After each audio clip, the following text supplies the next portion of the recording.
Payne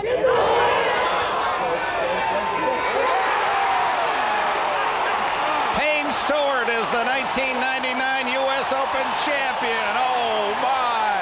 What a clutch.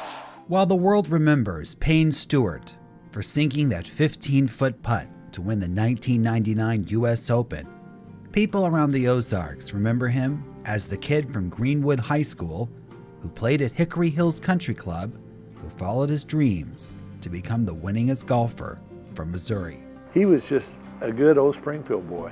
Born William Payne Stewart in 1956 to Bill and Bee Stewart, many people who knew Payne and grew up with him says there wouldn't have been a Payne Stewart, the golfer, if it wasn't for his father, another Ozarks legend, Bill Stewart. His idea on Sunday afternoon was to go have a picnic. His idea was to go play 9 holes of golf instead of having a picnic.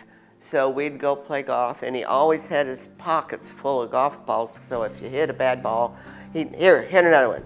Well, he started swinging a golf club at age 4. And won a tournament. Yeah. A par 3 out of Hickory. Payne Stewart quickly began following in his father's footsteps. He would also win the Missouri Amateur Championship in 1979, the same year his father also won the Missouri Senior Amateur Championship. He was doomed to be a golfer from day one. That's right. By this time, both Payne and his father Bill knew that golf was likely not to just be a hobby for the young Stewart, but perhaps a career. Payne expressed interest in playing the Asian golf circuit, which was considered a mini tour, and was a way for him to earn his way onto the PGA Tour. Daddy helped get him some sponsors, and he played on the mini tour, and he played in Asia and Australia and New Zealand and India. Winning 2 tournaments playing overseas, Payne came back to the United States and earned his PGA Tour card in 1982. That year, he would win his first PGA Tour event, a tournament called the Quad Cities Open near Davenport, Iowa. Payne would go on to win numerous other PGA Tour events and 3 major championships, including the title his father cherished most, the U.S. Open. He was always very accurate, great rhythm with his swing, always had a good short game. Even with his popularity playing on the PGA Tour, Payne would never forget where he came from. Often coming home to Springfield to visit his family, Payne loved giving back to the community. He organized many exhibition events that were played at various golf courses around Springfield, where he would donate the proceeds back to area charities. Payne's friend and 7-time PGA Tour champion Peter Jacobsen would often make his way to Springfield to support Payne and the community. Payne was fiercely involved with his community in Springfield, and he wanted to do the best he could for the community and the charities, and he was proud to represent that community. Generous with his time, Payne would often stay for hours signing autographs and shaking hands with everybody he met or who wanted to meet him. He stayed until the last person left. There were kids going in and getting towels out of the bathroom and getting them to sign those, but he signed for everybody. Perhaps the proudest moment of Payne's career was when he won the 1999 U.S. Open. Fighting off both Phil Mickelson and Tiger Woods from the title, the 15-foot putt he made on the 18th green could be heard around the world.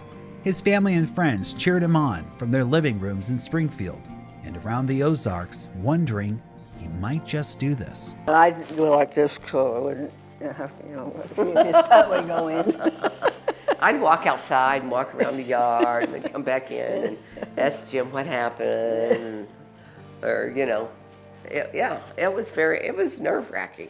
Tragically, just a few months later, still celebrating his victory from the U.S. Open and coming off a victory for the United States at the 1999 Ryder Cup, Payne's life came to a sudden and dramatic end. News would break around the world of a Lear jet that was drifting over the United States, flying at 50,000 feet, no one in the plane could be reached. The National Transportation Safety Board concluded that the aircraft failed to pressurize. All on board would experience hypoxia due to the lack of oxygen. The aircraft continued flying on autopilot until it ran out of fuel and crashed in the small town of Mina, South Dakota. He was 42 years old. All in the Ozarks would mourn the loss of their beloved Payne. Oh, it's awful. That was terrible. I really couldn't place it. I knew it, I heard it, but I didn't want to believe it.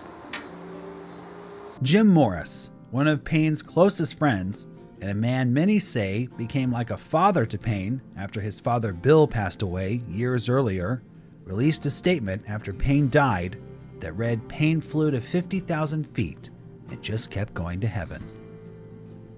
Today, the Ozarks still cherishes the memory of Payne Stewart. His sisters still look through memories of his accomplishments, trading stories, working to keep his memory alive to anyone that will ask. Perhaps the greatest memorial to Payne Stewart was created by another friend of his and a lifelong admirer of the game of golf, Johnny Morris. Building a course near Branson, Missouri called Payne's Valley, the Bass Pro founder and businessman would recruit Tiger Woods to design his first public course in the world, dedicated with Payne's widow Tracy in attendance and son Aaron hitting the first tee shot ever struck on the course. You can see evidence of Payne all over the course. It's a special tribute to a special man. I'm pretty proud whenever I go back to think about Payne and to see what Johnny's doing to honor Payne's legacy and his commitment to his home state. All the golf courses are exquisite, they're really well maintained, and they're fun. Most important thing about golf is it's a game. Games are meant to be fun, and that's what Johnny has done with all the golf courses there. And What they're doing down there in Branson right now is spectacular. Leave it to Johnny to do something like that. I mean, it's unbelievable. A devoted father and husband, a championship-winning golfer, an Ozarks boy. The legacy of Payne Stewart lives on even today, through the golf courses that bear his name to the millions of dollars raised for junior golf. While there will never be another Payne Stewart because of the legacy he left, it leaves one to wonder not if there will be another champion golfer from the Ozarks to follow in his footsteps, but when.